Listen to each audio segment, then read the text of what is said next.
All right. You believe it? It's the end of week 11. And this is day 21. And we're looking at NET-200 here. Introduction to computers. And, alright, so we're going to talk about the lab. The students worked on this lab.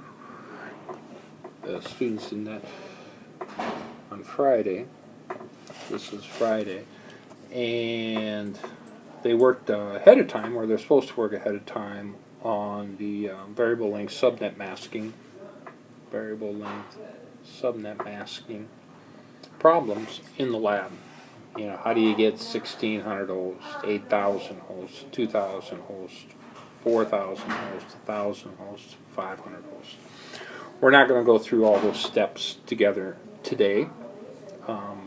In the review, what I am going to talk about is the configuration. Okay? So, let's take a look at that.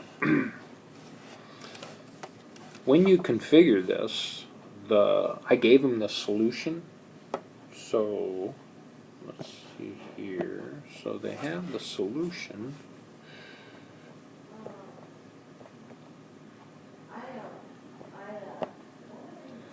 And it's not easy. You know, not easy at first, but more and more when you look at it, it's not as hard as it might seem. So, let's look at this. Each one of these is a network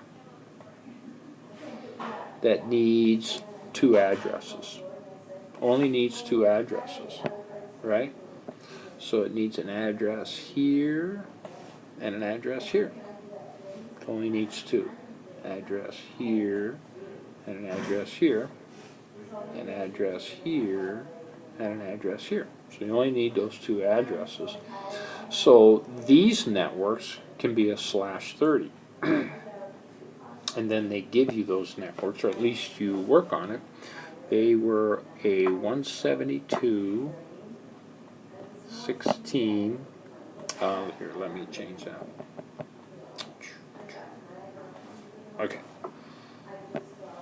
This will be easier to see. 172.16.254 dot, and this one was a .4, and that would be a /30.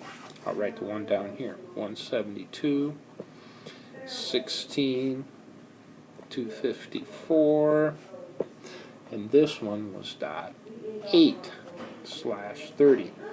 So this was the network address, and you can guess over here, 172.16.254 dot, and this one was 0/30. We're talking about these connections. So let me put those addresses in there. I'll put them in another color. Let's go red. So this is .8. So in the lab, this was a .9 here, and this was a .10 here. This is a .4 in the lab. This ended up being a .5, and this ended up being a .6, and over here, .1 and .2. 0 was the network, 4 was the network, 8 was the network. Alright, so in the actual configuration, you'll have to configure these interfaces correctly with the correct mask. That makes sense? Have to be configured with the correct mask. Now, a couple of these other networks, I don't think I'm going to write them all in. Let's do blue. Let me write in this one right here as an example.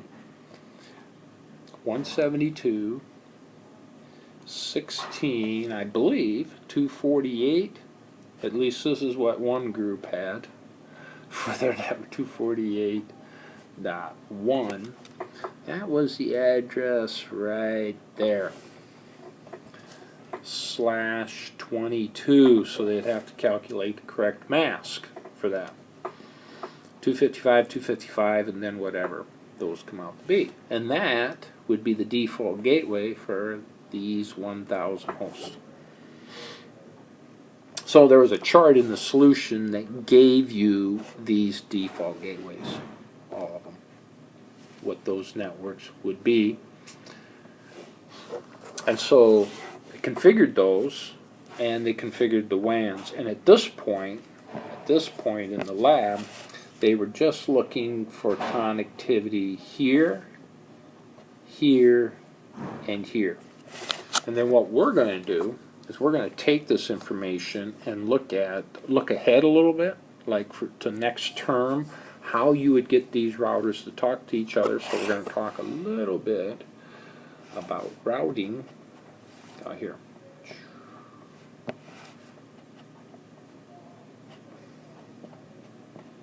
About routing protocols. We're going to use something called RIP version 2. Alright. And then this week we move into transport layer. Yeah. Move into the transport layer and get to understand better TCP and UDP. That is it for today.